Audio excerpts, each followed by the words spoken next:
Hi, everyone, and welcome to episode number 328 of the Freelancer Show.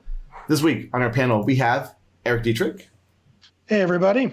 And I'm Reuven Lerner. And this week, we are going to talk about things you should not do. So here's the thing. We give a lot of advice on the show. I mean, that's why you listen to us, so we can give you lots of advice. Unsolicited advice even, except that you're downloading it.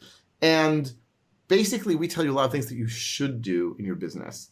The thing is, there are probably lots of things you shouldn't do, and there are many things you shouldn't do, even though other people are doing them. And it might seem like, wow, they are totally doing the right thing. I should do exactly what they're doing.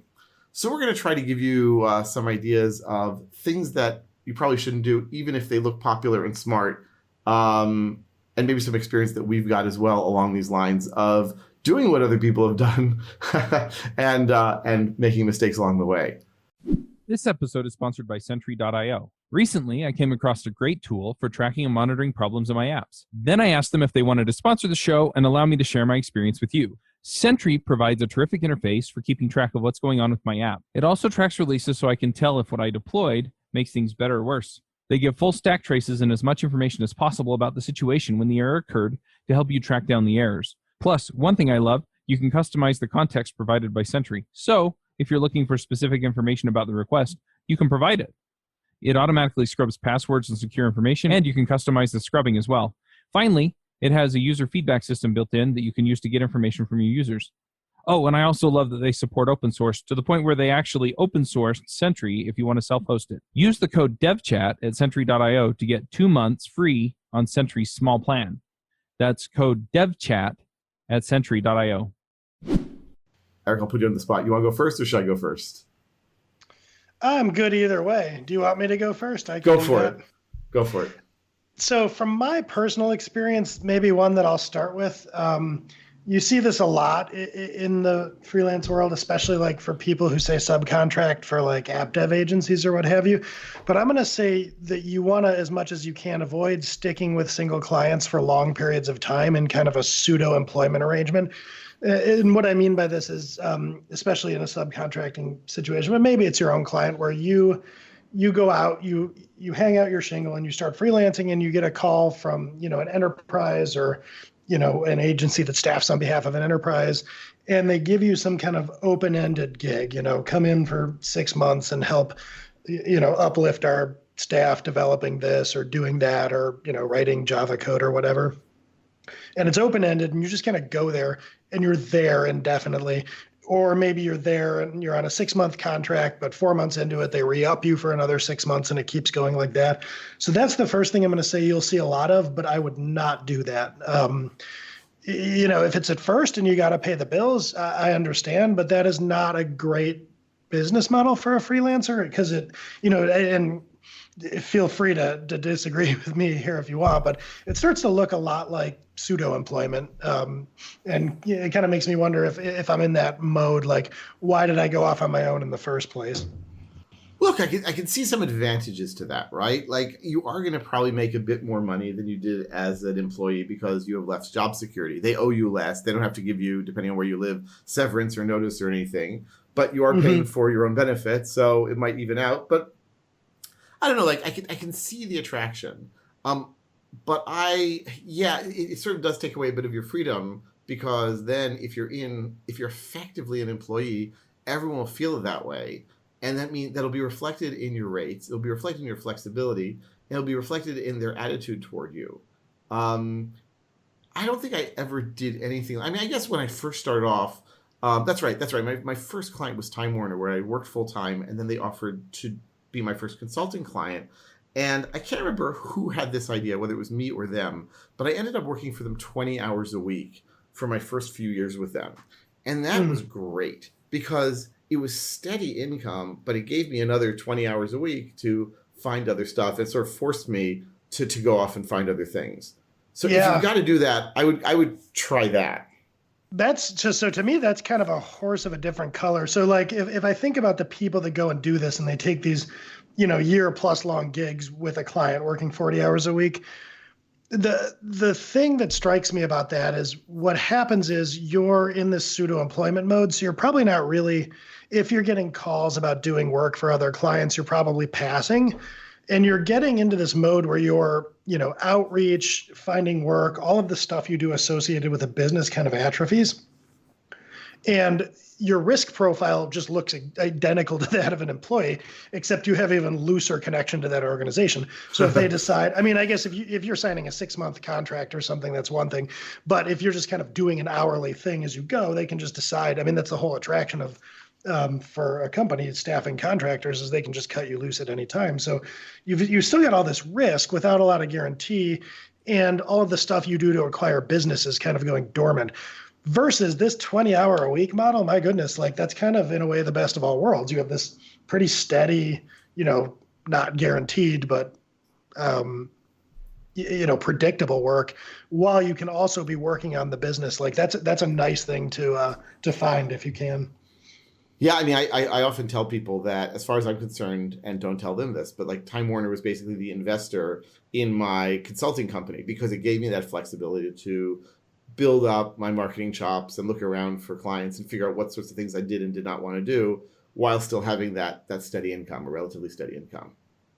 Yeah, now that you mentioned that, I've heard of people, and I think this is also a pretty slick kind of arrangement, that they go with their current employer and they negotiate something like that as kind of a extended, I don't know what you want to call it, but like standing down of that employment, where they're full-time and they say, hey, I want to flip over to be a contractor. I'll still give you 20, 30 hours a week. But over the long haul, I'm going to wind that down and do my own thing. And I've seen that work for people, where it's a nice, smooth runway, I guess, to hanging out your own shingle. Right. Absolutely. Yeah. And look, what is the term, like always be closing, always be selling, something like that. Part of being a freelancer is always finding new opportunities, talking to people about what you do. And if you're in a full-time gig, or what's eventually a full-time gig, yeah, I agree. Like those skills, they don't feel as necessary, and so they don't stay as sharp and as strong. I had a client, or potential client, once where I spoke to them and I said, okay, this sounds great. And they said, yeah, this sounds great. And I said, well, can we do this 2 or 3 days a week? And they gave me this funny look like, no, we want an exclusive arrangement. And I said, well, I'm still finishing my PhD dissertation. They said, oh, well, that's fine. Like if you need 2 days a week to work on that, that's fine. But if you're going to work for other clients, well, that wouldn't work out.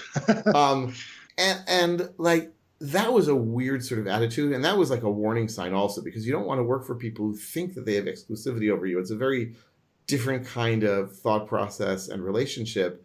And it also means they're not valuing you for your specific skills. They're valuing you just for your sort of, hands and brains and sitting there and coding as a commodity. Yeah. That's again what I think of as like, it's a pseudo employment indicator that, they really view you as a non-salaried employee if they're saying things to you like that. Right. Absolutely.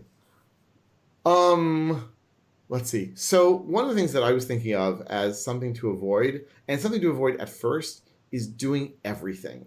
So after a bunch of years, like I'm now at the point, so I've been doing this for 25 years, and I got a bunch of products and a few services and, a large mailing list. And it seems really tempting to say, well, I know how I'll like get a good, successful consulting business. I'll just do all of those things at once. And I can promise you, like, each of them took a long, long time. I'm still working on it, right? I'm still learning how to sell courses online. I'm still learning how to like advertise myself. I'm still learning all sorts of different things. And if you bite off more than you can chew, it's just sort of destined to fail. Find, like, it's a process as much as an end goal, right? And so look at the things you can do. Look at the things you want to do. And then say, okay, what can I do this year or in the next 2 years to bring me a step closer to that? I think I started my mailing list like 4 or 5 years ago. I think I've described on the show just some of the many mistakes I made with it in terms of how I wrote it, what I did with it, and so forth. It took me a long, long time to get to the point where I feel like, yeah, it's actually working pretty well. And I'm sure it could work even better if I, think about it more. So start small, start a mailing list and write to it once a month. Put up a blog post once a month. Come up with a product every few months or once a year and put lots of effort into it so you can sort of see what's working and what's not. Just don't feel like you need to have, 1,000 products to launch your website, because you absolutely positively do not.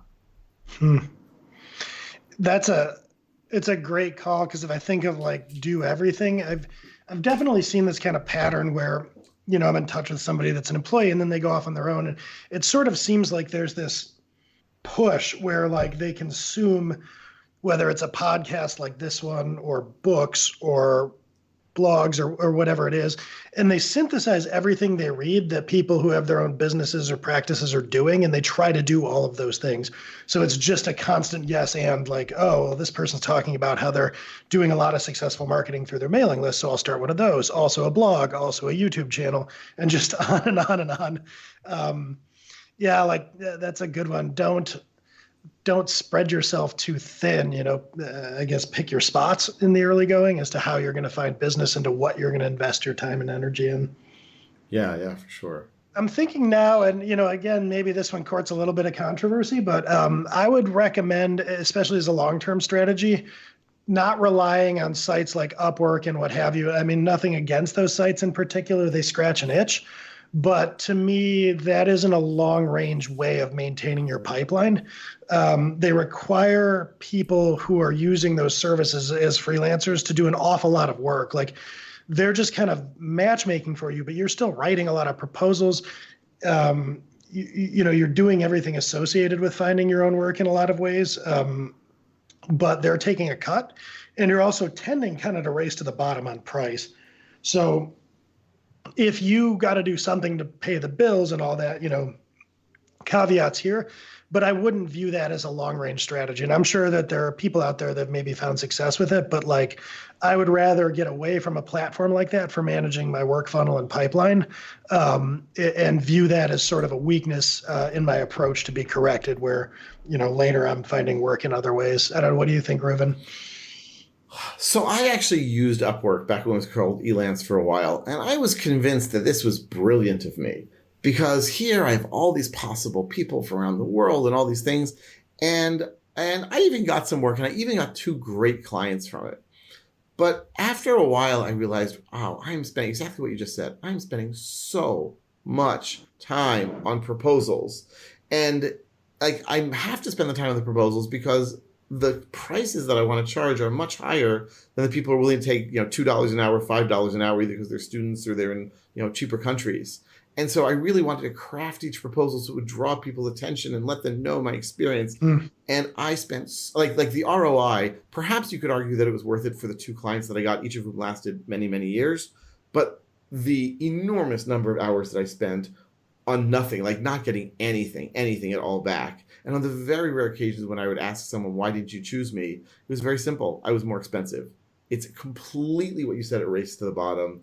It's not a bad place to start if you have nowhere else to go and you want to sort of maybe get some experience freelancing, get some experience with low price projects. The other thing is, think of what kind of client or potential client is looking for the cheapest possible solution. They are not going to be reliable. They're not going to be good to you. They're not going to be your friends. I mean, one of the biggest projects I ever got, this was already, 15 years ago, maybe even more, 15 years ago on Elance, again, Upwork now. And it was this huge project for someone in the US dealing with like technology for sending mail and for filtering mail. It was super cool. And basically, when it came time to send it in, we sent it in and he was like, well, this is not what I wanted at all. And stiffed us for almost everything. And I was so like, this had never happened to me before. I was livid. I had gotten a subcontractor to work on this project in particular. It was humiliating. It was angering. Wow. And by the way, like I see his name every so often. It was like a brilliant entrepreneur on the internet. And I'm thinking to myself, yeah, because he stiffed a lot of people along the way. And these places will say, well, we'll make sure that doesn't happen. Yeah, right. Maybe yes and maybe no, but I wouldn't bet on it. So it's a nice sort of, if you're a student, if you're first starting out, you want to just try things out. Maybe you want to sort of get some experience, some technologies you don't know well. If the goal is not to have long-term clients, if the goal is not to make lots of money, maybe. But as a long-term strategy, oh my God, it'll just like open the door to lots of headaches, I think.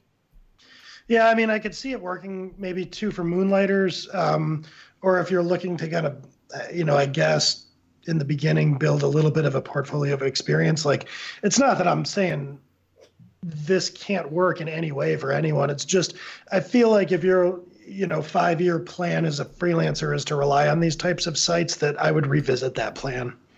And that was my plan to some degree. Like I really thought that I was doing great with it, and it took some like being stiffed, and it took like just sort of looking at how much time I was spending on it versus how many projects I was getting to finally start seeing the reality there. Mm. Yeah, which is too bad because I mean, are there any like high value sites like this? I know I've heard of them, seen them. I just don't know if they have any traction. I read an interesting article. Someone in the Slack I was in sent this article, and it was kind of about how sites like that used to do more of the work and project curation, and they would almost subcontract to the people that were participating. So they'd be vetting and handling some of the project management, and that was back in the day, early 2000s, better for the freelancer. And then there was this move towards it being a platform rather than a service. And it was kind of interesting. I'll have to go see if I can find it. Maybe we can, I'll throw it in as a pick or something. But it talked about like the evolution of this and how the whole industry has moved kind of in this direction. So I don't know if there are some that are still kind of going with the more curated older model. Seems like maybe not. And another kind of interesting point of this whole movement too is that it creates this situation where you don't really have a lot of differentiation with the platforms. So like all of the people using them are using all of the platforms indiscriminately. So it's like fragmentation in the race to the bottom too. It was, I'll have to see if I can find that. It was pretty interesting. So that's a long answer to the short question. Like, I don't know if there are any that are more, I guess, practitioner or freelancer focused. There's one, I just had to look up the name, which I'm sure they'll be delighted with their branding, called TopTow. And they try to sort of say, we have the best people and we pay high rates. So it's like great for everyone. Now, I have a friend who's worked for them, and he was like, yeah, their rates aren't as good as they like to say. And I actually interviewed with them, and I failed with flying colors, you might say. Because the questions they were asking were all these like nitty gritty computer sciencey big O notation sorts of things that I sort of kind of know, but not well enough for what they wanted. And it was just like not interesting to me to continue there. So I'm sure that for some people they're like a better fit, but nothing is going to be a panacea. The best thing is when you have your clients who are loyal to you and are working directly with you and just keep coming back for more work because they love you. Yeah, absolutely. And, believe it or not, especially if you're new to this, like things like word of mouth, inbound leads, any form of marketing you're doing, that does start to show up for you after a while. So like, it might not seem like it at first. It might seem like, these types of sites and interviews or whatever are the only way to go about it, but it does start to happen. You will start getting phone calls from people that are like, hey, I worked with Bill from this engagement and he recommended you. Are you available? So like, keep the faith. Those things do happen on a long enough timeline. Absolutely. Trying to think. All right, so here's a mistake that I made at the beginning of my career, and it took a long time for me to shake it, which is sort of like, trying to do everything, but it was trying to do everything in terms of like offering too many solutions in too many directions. Basically, like, I mean, if someone comes to you and says, would you, I'm willing to pay, would you do X? Your answer should not be yes for any X. Your answer should be yes, which I 100% did. In fact, like, back when, I mean, this was again in like the early 2000s, when I had a few people even working for me. And I said, one of our great values, like I remember like touting this, oh my God, so embarrassing to say, but like I remember saying, other companies, they specialize in PHP or they specialize in Perl or they specialize in whatever it's going to be. And we don't want to do that because we want to offer whatever solutions our clients need. And that sounds sort of nice on the surface of it. And at the beginning, at least, it's good for like getting some business if people come to you, but you're not going to get any sort of traction in a niche. And so I definitely know people who are like, oh, I'm doing, this month I'm doing this project and it's in mobile. And the next month I'm doing a project because I've always been interested in databases. And then, I've also been really interested in operating systems. So I'm doing something for someone's Linux kernel. And those all might be really interesting and people might be interested in having you do that stuff. And yet, like, they're not going to be able to recommend you. There's not going to be this, shall we say, critical mass of recommendations for you in any one area, because no one's going to know you really, really well in any one area. Yeah, I actually, this was a note I had there on for me as well, like would say yes to all business. I can relate to that, and it's absolutely 100% my experience. Like, this is a natural thing to do. Somebody wants help with whatever, and you're a pretty good technologist. You can figure that out. And as you keep doing that, you're sort of always learning on the job. And not that that's inherently a bad thing. I mean, any knowledge working kind of project, any software related project is going to involve some element of learning on the job. We're not solving cookie cutter problems. But, by the same token, if you're always offering, a kind of similar, more focused solution, you're developing a lot of operational efficiency. You're developing a lot of knowledge and expertise. You can start to offer sort of expert consulting around that and move up the trust pyramid or whatever you want to call it within organizations. If you're always doing different work, there's no accumulation of knowledge and skill. You're just kind of skipping from one thing to the next. And it can be fun and it can be rewarding, but you're not really building a business as much. You're just kind of building an unrelated sequence of things that you've done. It's sort of like if I zoom out and I imagine, forget like the software world. It's sort of like if you just take a series of odd jobs where, you spent a year fixing up houses and then another year, where you started training to be an accountant and then maybe you drove a bus. Cool and fun, but a business it is not. Yeah. I like that analogy a lot. Yeah, absolutely. Hey folks, let me tell you about a really cool thing. It's the .tech domains. Listen, you work in tech, I work in tech.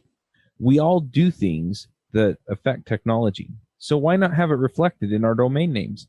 If you head over to get.tech or head over to your favorite domain registrar, you can pick up a .tech domain right now. In fact, if you want to get show notes for this show, you can check them out at freelancershow.tech. All right, so back when I was in college, it was like, maybe it's still this way in college, maybe it's not everywhere, but it was like quite a badge of honor to show how little you were sleeping and how hard you were working. And I know so many people, not just freelancers, but people in technology who are like, oh yeah, I'm working, 18-hour days, 20-hour days, whatever it is. And so it might seem like if you want to run your own freelance business, you have to do that. No, you don't. You might want to, you might even do it, right? Like I work way too many hours and I've been cutting down on them and sleeping more and being, I think, a better husband / father / human being over the last, say, year or so.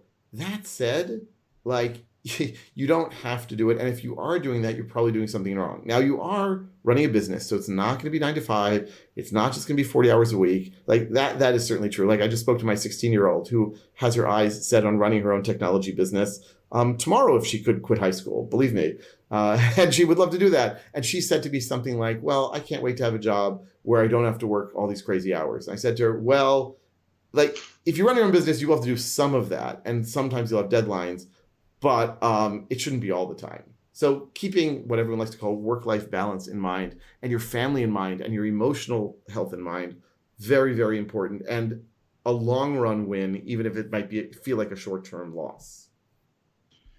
Yeah, I think that's another great call. I'll add to that if you're, like, say you're working some kind of corporate job, 9 to 5, 40 hours a week, whatever the case may be, and then you leave to go off on your own and you're making a little bit more money, but you're wearing it as a badge of honor that you're burning the midnight oil, working these 80 or 90 hour weeks, you're actually not very efficient. Like that's not, it's not something to be proud of per se, because now you're working twice as hard for a similar-ish amount of money. So a good way to sort of pull back and look at that is, sure, maybe you'll get really caught up and enjoy working on the business. It's almost like a hobby. This happens to me at times where I'll wind up spending the evening researching something because I'm interested. And there's this line that blurs where growing your business is sort of fun. But that being said, if you have to be exhausted, working weekends all the time, et cetera, that's a smell. I mean, it's the business equivalent of a code smell. If you're having to put in that much time, it suggests that maybe what you're doing it certainly isn't efficient, and it may not even be sustainable over the long haul. Because if you like hired someone to backfill you, and you were trying to explain this to them and say like, well, okay, the key to this business is that somebody works more than twice what anybody should be expected to work, you're not going to get a lot of investors in that business. That's not a good sign.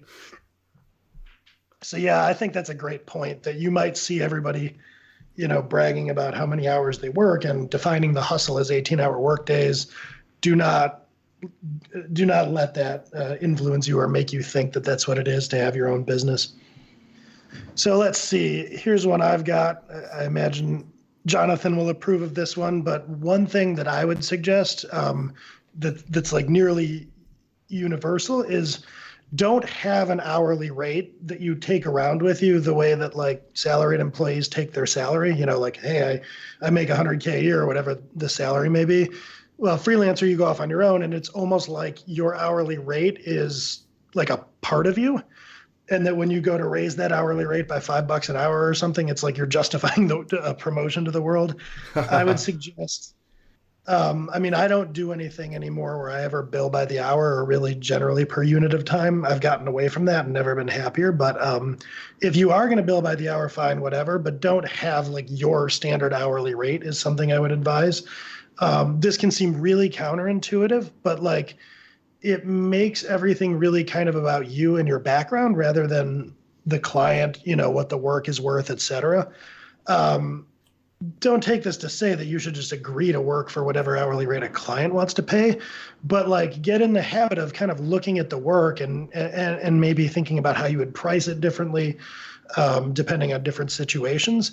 And I would say even above that, if you can get to the point where you're pricing work kind of more in productized service type units, as opposed to just indefinite hourly stuff, that's a good thing to do as well. So that's my take on something you probably see almost everyone do.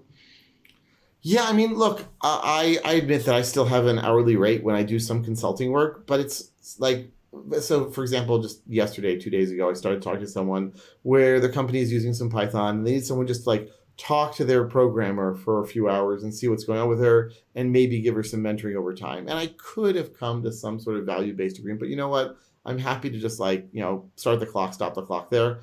But for sort of larger projects, look, I guess from project work, I haven't done a lot of it lately. And so going back to it, I would probably try to do more value-based pricing or project-based pricing as well. It definitely does feel like a bit of a sort of noose around your neck to have the whole hourly pricing thing. But I definitely remember many, many, many times what you just said, which is like, people would say, what's your hourly rate? And it was almost like part of my business card. Hi, I'm Reuven. I program in X and I take Y per hour, right? It was just like automatically rolled off the tongue. And I felt like that was such a part of me that, right, asking for more, even from someone who had never heard of me before, seemed weird. Like, well, this is part of my identity. Yeah, you definitely want to sort of divorce your rate from you. And even now with my training, so I charge different amounts. I charge per day for my training, but I charge different amounts in different countries. So I don't even advertise my rates, and then I speak to someone, find out where they're from, and then I can sort of price it appropriately. And that's halfway between value-based and hourly, and just halfway trying to sort of play the market. Yeah, I think that's the key, like situational type pricing, making it about the client, whether it's geography or their needs or what have you. I think opens up a lot more flexibility and gives you kind of a better way to reason about your clients and their business, as opposed to like, take it or leave it. This is what I'm worth. I'll also qualify this by saying that that's more of an intrinsic concern. Like if you are going to do something, like I can think of some recent consulting I did where it was a pretty targeted tactical thing. And I quoted them, something that was like a daily rate or what have you. You don't necessarily need to hesitate or whatever, whereas the client's concerned. Like in a situation where you're going to quote something in that sort of fashion, you can, respond to that quickly. You can have a figure that you would give them off the top or whatever. I'm not necessarily advocating against that. It's more like baking it into your identity. Like I work at this rate, almost like it's your salary as far as the world is concerned. That's what I'm kind of advising to stay away from. Right. I would say another thing I'd say you don't have to do, suggest you don't have to do, is have all this, I don't know, business stuff that people seem to feel like they need. For example, a fancy website, and always be on Twitter, and always be on Instagram, and have business cards and white papers, and on and on and on. You can have a perfectly reasonable consulting company without business cards, without being on Twitter all the time, and having a really, really, really bare bones website, or even, believe it or not, no website at all. If you're doing stuff that, if you have clients, even 1 or 2 clients at first, who like what you're doing, they probably didn't find you through your website. I mean, I find even with all my training stuff, and every 6 months, 8 months, I sort of update my website and change around what I've got there. Virtually none of my clients have ever come to me via my website. Indeed, what will happen is they'll call me up and say, hey, we hear you do Python training. And I'll talk to them and they'll say, well, what's the syllabus for your course? And I'll say, why don't you go to my website? They'll be like, oh, really? It's on your website. And that's when it's clear they've never looked at my website before. So that means that if I didn't have a website whatsoever, it wouldn't make a difference with that work. So I'm not saying like ignore all these communications things, but don't feel like you need to constantly be a social media master and have the fanciest, coolest website and the most up-to-date business cards, because if you don't have these, you'll lose business. Those are not the main reasons people are going to hire you. And again, over time, you'll add those things, maybe, as you need them. Yeah, that actually, I'll piggyback there and say too, I've seen this a lot where people are in the 9-to-5 world and they want to, either moonlight, go off on their own and start a business, whatever the case may be. And they will use the absence of those things as a barrier to entry and say like, well, I am going to do that. It's really on my radar. It's my goal. But, first I got to get the website and I got to do this, that, and the other. Huh. And they will put off this thing they want to do because they view these as requirements. So I think not only if you're already on your own, should you not view it as necessarily essential if it's not scratching an itch you have, but please don't let it stop you from, exploring other work possibilities, moonlighting and freelancing and such, because you do not need those things. Just get started helping people, and then, the rest will kind of fall into place. You'll figure out what you need to add as you go. Trying to think of, so this one kind of splits in 2 different ways, and I guess maybe there's a line to walk, but I could see like people going to one extreme or the other when it comes to, say, soliciting help, where, maybe people dive into that too much, like you get started out of the gate hiring someone like a VA, or you wait too long to do that. I'm trying to think of which of those I see more commonly and which I would I think probably, at least my experience, and if I think of more people around me, the experience is more that they wait too long to get help in certain areas, So if you see a lot of freelancers out there that are, doing their own taxes, corporate taxes, or keeping their own books, or doing all these different things, and, talking about how much of their time it occupies, like the thing I think that's more common is that you should zag in the direction of not hesitating to, when you got a bit of money for it, get help with stuff. Yeah, this is something that I've been debating. I don't have any sort of assistant, virtual or otherwise. I mean, my accountant's office has a bookkeeper who spends way too much time on my stuff. And by way too much time, I mean, she probably, given how much I'm forcing her to do for me, they should be charging me more. They better not listen to this podcast. But aside from that, I don't really have anyone helping with things. And increasingly, I'm thinking, if I had someone, I could throw them this and this and this to do for me, and I wouldn't have to do it myself. But, I'm such a control freak, and I've been running things myself for so long, it's hard to see how to let go. But I increasingly see how much time I'm spending on just like silly, stupid things. And I think I'm almost there in being ready to do it. So, I think it just popped into my head, I think, why I had 2 such disparate ideas on this. I think the main thing is that we all maybe tend to wait too long to get this kind of help. But then I feel that like there's this fraction of, the business owning population, especially like, maybe the digital nomad set, that they read the 4-hour work week. And then after that, they want to VA all the things. And so like suddenly they flip over to like, I'm going to hire a virtual assistant to do like everything, which I don't think is a great strategy either. So I think that's why my brain was going 2 directions, that, I see the general population of freelancers maybe wait too long for this, and then there's a set that like dives way too far into getting help to where like, you know, they're outsourcing stuff they haven't even begun to optimize or make efficient. Mm-hmm. Yeah, I still like, and people tell me, they're like, oh, you should really get someone to help you with this stuff. And I feel like, well, it's not that much, but I guess that's the whole point of having like a virtual assistant, that it doesn't have to be that many hours, and you could sort of hire them by the hour or by the week, and then they take care of a few things, but it doesn't have to be a huge, huge number. Yeah. I mean, like speaking from my own experience, I've always been hesitant to do it. I've always had like every time I've hired for anyone, anything in any capacity, I've had this feeling like, I don't know that this is actually going to save me anything. I feel like it's maybe easier just to keep doing it myself. And then eventually it comes to a head. I get, you know, burned out, or it becomes silly. And then like this has happened a few times with Hit Subscribe in various ways. Like we make a hire, and the feeling I have is immediately within a week or two, like, why didn't I do that like 6 months ago? My life is so much easier now. So I think that's been even like in the very beginning with the businesses, I used to keep all the books for a long time, like longer than I should have. Didn't have an accountant. I used to do the taxes, the whole 9 yards.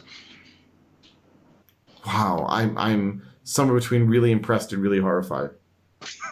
I think that's the right place to be in relation to that. And when I would look back in retrospect, like now I think of doing the books for this business as it was growing for as long as I did, and thinking like that was ridiculous. Like I wasn't focused on client acquisition or growth or any of the things I could have been doing. Like what was I doing sitting there and, Quicken desktop, like reconciling invoices, and like, why did I do that? Wow. So here's something else, like especially in technology, right? There are all these new technologies, and I guess doubly especially in software that come out. I guess like triply especially in the JavaScript world, which I'm really not so in tune with anymore. But every few months there's some new flash in the pan, some like fancy new technology that people get really excited about. And there's always a need, right? So you'll see companies say, well, last month, such and such a company announced such and such a library. We need people with 10 years experience with it.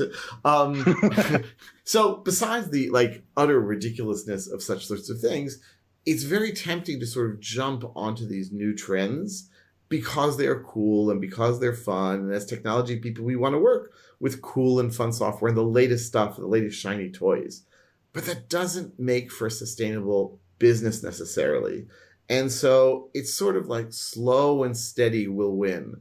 I continue to be somewhat amazed and gratified that I'm teaching Python, a language that was written almost 30 years ago. Now, granted, it wasn't where it is now then, but like it's been growing and so forth. But it's not shiny and new. It's just a business need that many people have that is helping me to pay the mortgage and so forth. And so think about what your interests are, think about where your abilities are, and think about like what businesses need, not just now, but will need another 6 months or a year. And try to specialize in something like that might not seem super, super cool, but that will be sustainable, that you can grow as an expert in and use that expertise 2, 5, even maybe 10 years down the road. Yeah, as you were talking about this, it strikes me too that I think so there's the element that you mentioned of this is new and it's exciting and I'm interested. But then I think it's also that there's a tendency for freelancers in the programming world to convince themselves of a business case for this, where it takes the form of like, hey, if I had just gotten in on blockchain when it was brand new, I would be a blockchain expert. And so there's this maybe idea that if you jump on something that's brand new and kind of corner the expertise market on it, you will be, the whatever person. And I would definitely try to resist that impulse, because number one, you're not the only person that has that idea. And number two, if you do something like that, you are waging a very heavy bet that technology succeeds and keeps going. And for every blockchain out there, there's, I can't think of a great example off the top because that's the nature of those things. You see things that come out and then they're not a thing anymore. You mean for every blockchain, there's actually something successful? I'm thinking of how much demand is out there for like Delphi programmers or whatever. I mean, like a little perhaps, but like for every C#, there's a Delphi or whatever. So anyway, I think like you want to hesitate to chase the new and shiny for a variety of reasons. One, don't chase it just because it's new and shiny. That's not a solid business strategy. But two, don't assume that you're making an accurate bet on what is going to be a thing in the future and making a business case. Like, if what is it, the Gartner hype cycle where it's at the peak anyway. If you're not at the bleeding edge, if you're kind of a fast follower or even mainstream, there are a lot of businesses to be developed and a lot of nice practices to be had with established technologies. Like, there's plenty of stuff out there that companies need. Every company in the world isn't adopting everything as it comes out. Like, you could still probably make a pretty nice living, like upgrading COBOL systems to enterprise Java, even though nobody's probably talked about that in any exciting way for years and years. In fact, that is a fantastic example. Like I had a friend who told me that if I wanted to make tons and tons of money as a consultant, I should become a COBOL programmer. Oh my, yes. Right? Because like really the place that use it have lots of money. These are absolutely vital systems, and no one wants to go do that. Everyone's doing mobile development, right? So it might not be sexy, but it'll pay the bills and then some. That is, now that you mentioned that, I've done a lot of consulting with enterprises over the years, and I can't tell you how common a problem it is, at banks, systems that have been around for a long time where they have some kind of COBOL-based green screen mainframe type system at the heart of everything. And try as they might, they've not been able to get completely away from it. And all of those programmers have aged out of the workforce. And so these companies are calling up these COBOL developers that are 70 years old and really don't want to work. And they just keep throwing money at them until eventually they agree to come and, patch whatever and go back into retirement. I mean, so you can look for a niche and a way to make money in, what seem like the unlikeliest of places, including at the very lagging end of technological trends. So yeah, I think that's a great call, Reuven. You don't need to chase everything and being at the bleeding edge. And that's actually, I would say, a pretty risky play is to try to be at the bleeding edge. So I guess I'll open the invitation if any of our listeners have ideas for additional things that they have heard or that they have done that they regret or they're happy that they didn't do. You can always drop us a line and we will be happy to hear it and maybe talk about those in a future show. So I guess let's move into picks. Eric, what you got? All right. Well, let's see. The first thing I've got is it's called Grambler. I haven't tried it yet. I just downloaded it, but I didn't know this was a thing until recently. You know how on Instagram, or maybe you do or don't know this, but on Instagram you can only post pictures from your phone. Well, we're looking into, with Hit Subscribe, more ways to help our clients promote their content. And so you're not going to really operationalize content promotion through somebody's mobile device, most likely for a company of any serious size. So Grambler is a tool that lets you post images to Instagram from a desktop. So I have not tried it yet, but I do have it downloaded, and this is what it purports to be able to do. So if you didn't know that was a thing, give it a try. And then let's see, the other that I had down here was I just recently, probably long overdue, updated my Windows 10 version. And now if you hit Windows key V, you have this option to do this rotating copy buffer. So you can actually set it up to where you can cycle through the last, N entries that you've hit Control C and then paste, which I thought is kind of cool. You used to have to download a utility to do that. And then there was going to be a third, and it was something I was saying in the episode. Oh, it was the link to the article about, kind of freelance matchmaking sites 2.0. So I'll grab that and put it into the picks here. And that's all I've got. Excellent. By the way, the rotating sort of buffer, of course, I have to put in the snide remark about it. Well, I've been using Emacs since 1988, and it's done that since then. But Windows might be a tad more popular than Emacs. So I do think that there are IDEs and text editors and whatnot that will let you do that within their world. But this is now a general Windows thing that you can do. Mm-hmm, mm-hmm. Oh, okay. Actually, it's very clever. Makes a lot of sense.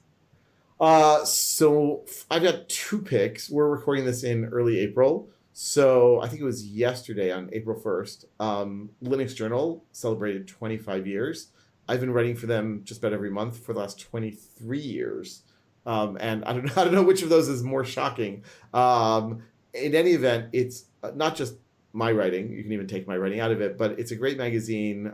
You should take a look at it if you're interested in open source software at all.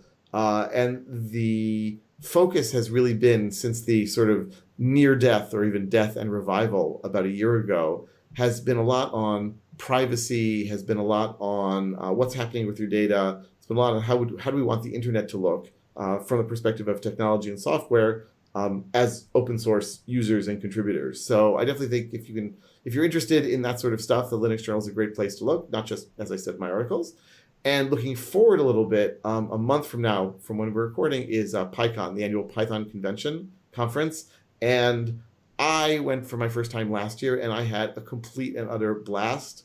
And it was just one of the most exciting, interesting things I've ever done. I'm going back this year, so if you're going to be there, definitely look me up. And if you're not going to be there and you're not interested in Python, find conferences in your area, especially if you're freelancing, and doubly especially if you're freelancing from home. It's a fun to get out, talk to other people. It's not necessarily good for business per se, although I'll have more to say about that in a month after the conference. I can tell you how that did or did not go. But basically, to be with your peers, to learn something, to get your engines sort of revved up again, and then come back and be ready to do lots of interesting, cool work, I think is very much worthwhile.